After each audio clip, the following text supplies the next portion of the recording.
we're pouring water into a bathtub that has a giant hole ripped in the bottom.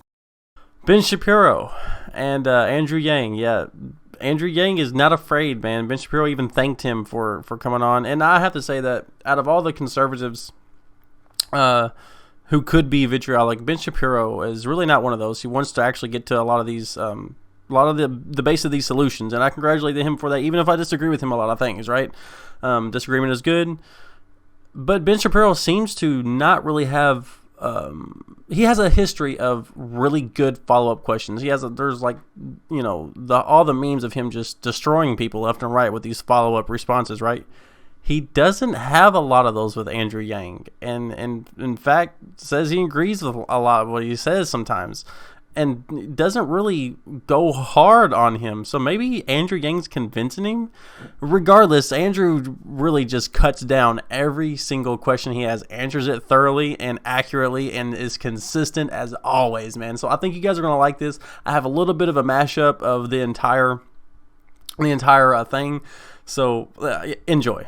But I'm happy to say that now we're rising to a point, because I'm polling at 3% and we're raising hundreds of thousands of dollars per week and everything else, that the mainstream media will now have to reckon with this set of ideas. But I agree with you that the media response to us has been curious up to up to a certain point. I'm about to become much more mainstream, I believe, it's been an education for me. Okay, so I want to ask you about your perspective on healthcare. So you talk in your book, The War on Normal People, you talk about what you would do with the healthcare system, and you recommend a single-payer healthcare system. Obviously, I'm a massive opponent of a single-payer healthcare system. That is acknowledging the problems with our employment-based healthcare system. That's something I think both of us agree on. And I'd prefer a system where people are effectively paying for their own healthcare so that they can actually see the cost of what it is that they are consuming. And then we can form coalitions, as we do, and associations to help defray the cost for people who have pre-existing conditions and all the rest. You recommend a single-payer healthcare system. Why do you think that's the best option? Well, I think you and I might have had similar experiences where if you run a small company, you see that our current employment-based system is a real weight on the economy, where it makes it harder to hire people. It makes it harder to treat someone as a full-time employee because you have these incentives to treat them as a contractor. It makes it harder to start a business. It makes it harder to change jobs. It's like this massive source of friction. And so the question is, how do you separate healthcare from your employment situation? Because right now, you can imagine how many more entrepreneurs there'd be in the US if they didn't have to stress out about healthcare for themselves and their families. I mean, there'd be many, many more people starting businesses. Now, I agree with you that there has to be some kind of skin in the game. Like, it can't be that if you just show up, it's like always cost-free, because there's some people that are hypochondriacs and consume a lot of treatment. So there should be some sort of individual skin in the game. That said, I feel that healthcare is an environment where the market is going to be an imperfect solution, because one, you get very cost insensitive if you have a serious illness or your loved one is seriously ill. Two, it's like the pricing is very confusing and opaque, and then you're relying upon specialists for various pieces of information to say, oh, you need this, you don't need that. And so it's not like the same sort of market as many other consumer goods or experiences where you can trust that you're going to say hey, I'm educated on what that product means for me. So I think that we need to try and get the costs down. And right now, we're living in the worst of all worlds, where we're spending twice as much on our healthcare as other societies to worse results. And it's a massive impediment to our economy and hiring and dynamism. So I just think that having a robust public option, you can improve the access, bring down the costs, just because we're saddled with this incredibly inefficient system right now. So there are a couple of points to be made in defense of the American healthcare system. Putting aside the employment basis, which I think is deeply wrong and was initiated in response to actually wage controls in the 1940s. One of the things to be said is that when it comes to 5-year cancer survival rates, the United States still ranks number one. When you remove homicide and car accident, the United States still has the longest life expectancy. Yes, we're expensive, but if you look at us on a per capita GDP basis, we're actually not all that far out of the realm of possibility, because the fact is that we're a very wealthy country. People are choosing to spend. We do develop more than half of all new medical patents. So there's some upsides to the fact that we have a market in healthcare. And one thing I do want to say is I would not, I'm not for a system where we're somehow eliminating private insurers, where there would be these gold-plated concierge private health plans that would still have massive financial incentives and resources for various forms of innovation and the rest of it. So there's one point in the book where you talk about doctors, and this I took a little personally in the sense that, as I've mentioned many times, my wife is a doctor. She's gone through 1 million years of training at this point. She finally finished. What kind of doctor is she? She's a family medicine doc, and she will be finishing. Good for her. So she'll be finishing her residency this upcoming June, and literally since we were dating, she's been on this path. Right? We got married when she was a junior in college, and then she did a couple of years working in a lab, and then she went to medical school, and now she's in residency. Well, I'm doing the math. We've married 12 years. Exactly, almost 11 years in July. So well done. So she's been doing this for a very long time. And you talk in the book about this idea that we're going to have to shift how doctors think of doing their jobs. And you sort of suggest that doctors are going to have to become more altruistic. That instead of seeing this profession as a way of making money, they're going to have to see it as just, you'll make some money, but you won't make enormous money. The fact is that you're not going to get people to go through a 10 to 12 year system of education if you're telling them on the other end they're going to get paid like postal workers. Well, certainly not postal workers, but even $150,000 a year. I mean, the fact is that, thank God, I've been able to pay for my wife's education this whole way. But if we had not, then she was working below minimum wage in her residency, because she's working hours and hours and hours, and even if that's $50,000 a year, she's working legitimately 80 to 90 hours a week. And then she has, most of her colleagues have hundreds of thousands of dollars in medical school debt, and they're going to have to pay all of that off. It seems to me that if we have a supply and demand problem, we need to increase the supply of doctors, and the way to do that is to actually incentivize people to join the medical profession, not by telling them that they need to be paid less in the name of altruism, but they need to be paid more through transparency and pricing and being able to decide their own standards. Well, have you seen why our supply of doctors is constrained? Well, I mean, yes. I mean, people don't want to deal with the administration. They don't want to deal with the insurance companies. No, it's because the doctors and the medical. So one, it's incredibly medical expensive. Licensing as well. Yes. Yes, it's incredibly expensive to educate a doctor, and the supply has been constrained for years. Even as many communities have become what's called primary care deserts, because when someone, and this is one reason why I'm congratulating your wife on being a family medicine doctor, is that when she's in training, she's racking up all this debt. And then she's like, wait a minute, if I specialize in certain things, I'll get paid a lot more than if I become a primary care doctor. And if I live someplace where they can, afford to pay me more, then I'll live better than if I go to some rural community or small town or something where maybe they don't have a doctor like me, maybe they could really use a doctor like me, but my life's going to be harder, I'm going to get paid less, et cetera. So right now, to me, you are 100% right that we need to increase the supply. But it's not a compensation issue. We just need to increase the supply because right now the doctors and the medical schools have not created new paths to train doctors. And that's been a problem for years and decades. Well, it's certainly true that we have to deregulate a lot of medical licensing. So you're libertarian on that one too. I mean, it sounds like, having nurse practitioners being able to do more things would be a very good thing. Yes, particularly when we get really good AI. And this is something the doctors have fought. Is that if you were to say to a doctor, or the doctor's lobbying group, I should say, it's like, hey, there's a primary care desert. Like, we need to send someone over there and they need to be able to treat patients. Doctors have been like, no, needs to be an MD. Right. And then you're like, but wait, there's no MD there. Literally, and none of you wants to move there. And so we need to make it so that nurse practitioners can do more. And this is particularly true when we're going to have AI that can at least help diagnose a significant proportion of conditions and recommend treatment. And then you can always refer to a doctor if it's helpful. I mean, we agree on all this, but I think the question is, when it comes to Medicare for All, the truth is that fewer people are going into the medical profession. They're choosing to be lawyers. They're choosing to be businessmen, specifically because they don't want to deal with the hassle of the government. There are lots of doctors increasingly who won't even take Medicare. They'd rather take private insurance because the Medicare and reimbursement rates are 60%. And you are mandated to get through a certain number of patients, in many cases, if you're working at one of these hospitals, to do a shift. So right now there's a double whammy going on. And so what you're suggesting is like, hey, it's because of low reimbursement rates, which is certainly an issue. But the other issue that's attendant, which is at least as important, is just the amount of bureaucracy and paperwork and administration. And like these doctors, I'm friends with, because I'm Asian, I have a lot of doctor friends, where they say it's like, I'd love to just actually be seeing a patient, but instead for every 10 minutes I spend with a patient, like I'm spending, or one of my staffers is spending, 4 minutes on like documentation or administration or billing. Well, or a lot like of that has to do with medical liability. Yes. A lot of that has to do as well with regulation of these insurance companies and lack of transparency, because the truth is, if you walk into a doctor's office right now and you ask a doctor how much an x-ray costs, they have no idea. They have to submit it to the insurance company. Yes. A lot of this seems like regulatory problems to me, not necessarily to be cured by the collective bargaining of Medicare. Well, we've created this incredibly like Byzantine labyrinth.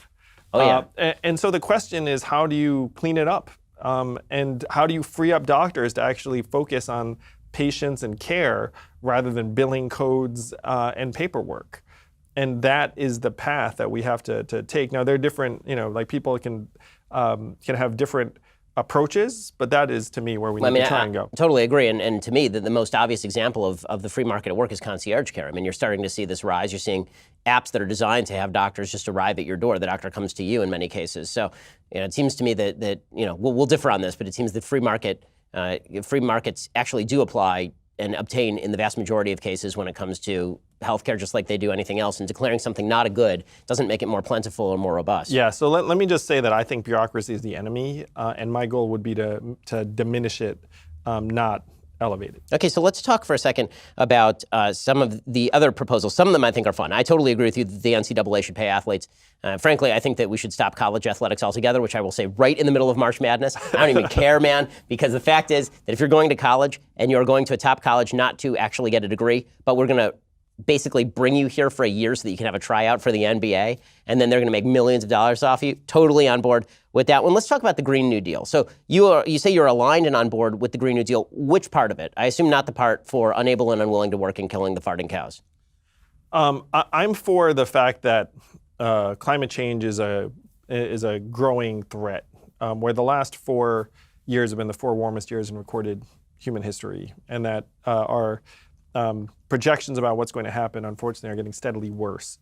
And so the question is there something that we can do about it? And this is a space where the government, to me, has to play a key role, because the financial incentives right now are towards forms of energy that are just more developed and more economically advantageous at this point.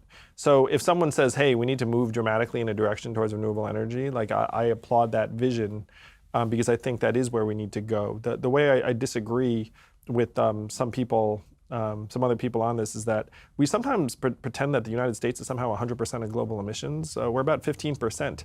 And so even if we were to go whole hog, we would probably diminish the rate incrementally. And so I'm for trying to address and mitigate the worst effects of a warming planet with the recognition that it's probably going to happen whether we move towards renewable sources of energy or not. So this is hilarious because you and I are on exactly the same page on this. Also, you've endorsed nuclear power, for example, where many of your colleagues have, I don't even know how it's possible to say that you want to reduce global warming, but you're also against nuclear power. That just seems completely mad to me. Yeah, and I mean, nuclear has to be a big part of the solution if you're going to head in this direction. Okay, so let's talk also about, this is one of the things I really enjoy about your candidacy is that you do have so many ideas, and some of them are really kind of heterodox. So you want to revive earmarks, and you talk about reviving earmarks. It's actually something that it's a third rail of politics. You're not allowed to say that you're in favor of earmarks, but the truth is that the death of earmarks has actually led to budget impasses because people have no incentive to essentially There's nothing to freaking bargain with anymore. It's like, I show up in your office, I'm like, hey, we got to make a deal. Like, what are you going to do for me? It's like, I can't do anything. It's like, that's no way to get anything done. Yeah, so that's a practical policy. One of the areas where I do wonder about the practicality of it is you say that you're in favor of a 4-week paid leave policy for all full-time workers, and you say it's a mandatory 4-week paid leave policy. So can you explain what you mean by that? Well, so I think it was, it's like, there were projections that our work weeks would get shorter and shorter over time as we became more productive, and people were projecting like a 15-hour work week. But unfortunately, that's gone the other direction. And studies have shown that it's not necessarily that our productivity is in lockstep with the amount of time we spend. And so I think that a certain amount of time off, and I would exempt various small businesses and the rest of it that that it might somehow be disruptive to your operations. But generally speaking, I think time off is good for people. It's good for organizations. It's good for processes. Like when I ran a company, I would tell people to take time off and they would never do it. And they wouldn't do it because I wasn't doing it. And then when I realized, okay, I get it. I need to do it. And then you will do it. And then lo and behold, I think like I'd come back refreshed and with like a different outlook or new ideas, and the same would happen for them. And so to me, it's a good way for an organization to have to like evolve and adapt so that it's not like you have to be on the like firing line or the front line all the time. I mean, listen, I would very much love to take 4 weeks of vacation this year. I highly doubt that I will, despite the Jewish holidays. I guess my question is, whenever you have the government sort of just creating goods, isn't that a damper on the economy? And also, aren't you going to get the same thing that you have with the tax code, where basically businesses just hire part-time workers? Businesses just decide that they're going to hire independent contractors. So they're not subject to such regulations. You know, again, I mean, we'd have exemptions for people. So I'm sure that in your case, if you do not want to take 4 weeks, I'm sure you would not. You'd have. I'm a workaholic. Yeah. What can I say? Yeah. So like the goal is not to somehow make it harder for businesses to operate. And I understand at the margins it might seem like that's the case. Like to me, it actually helps make organizations more sustainable and somewhat more organic. So one of the other things that you've talked about is getting the government involved in sort of how we consume information. So you've talked about the Department of the Attention Economy, which would basically be the government policing the amount of time on social media. You know, not necessarily time, but also just the way the social media apps are designed. Because like one of my friends, Tristan Harris, who worked on it, was like, look, we have brilliant engineers turning these supercomputers into slot machines that are hypnotizing teenage girls and like making everyone depressed, and that's where their financial incentives are. So it's not just time on the app, it's actually the way the apps are designed. I mean, do you fear that giving the government that kind of power leads to the power of censorship? Obviously, there have been a lot of complaints from the right, from people who are heterodox politically, that the social media companies are cracking down on particular political points of view. Putting the government in charge of this sort of stuff can easily slide over into government censorship, where they say that they are policing the form of the app, but in reality, what they're actually policing is the form of consumption of content. Do you worry about that? I feel like those concerns are somewhat less pressing than they were in a time when we had limited means of accessing information or consuming information. Like if you had intention, like if you were like adjust like Snapchat's design algorithms where it's like, hey, like stop pinging the teenage kid, all the time. Like I'm optimistic that would not necessarily curb people's access to quality political information. Now, one of the things that you've talked about, if I'm not mistaken, is you've talked about sort of a kind of regulation of the news media where the government polices the sort of information being distributed as news. That's where I start to get really frightened, because the fact is that the government in the business of news, whether you are a fan of Trump or not a fan of Trump, if you are on the right, you're afraid of Barack Obama doing this to you. If you're on the left, you're afraid of Donald Trump doing this to you. How exactly do you restrict the powers of government when it comes to intervention and that sort of stuff? Well, so I was looking at some of the models abroad, because right now we're in a bit of a mess in terms of our information consumption. There are very powerful market dynamics where if I'm like a media company, I figure out, if I cater to getting like the most extreme 30% like excited, like that's actually better for my business than being more like moderate. It's like clickbait, but clickbait across information silos. And so I looked at what some other countries have done, and that if someone has like demonstrably false information, then you come and say, look, like that was actually like fabricated, and then you just have to issue an apology or there's some kind of process. But we're at a point now where we legitimately have a hard time agreeing on facts, and we have at least some foreign actors that are taking advantage of like this soft underbelly to sort of gin up various like groups against each other and make it so that people can't even trust what they're seeing. And this is before deepfakes and the rest of it arrived, where literally they could show you and I like doing something, and then it's like, well, it must be real because it's on the internet. So it's a mess, and it's a situation where you have to look at it with like a perspective and say, okay, it's a mess and it's going to get messier. Like, what are possible ways out of this? And at least to me, that the government may have a role to play in saying this is fake, this is fraudulent, this is from a foreign actor, this is not true.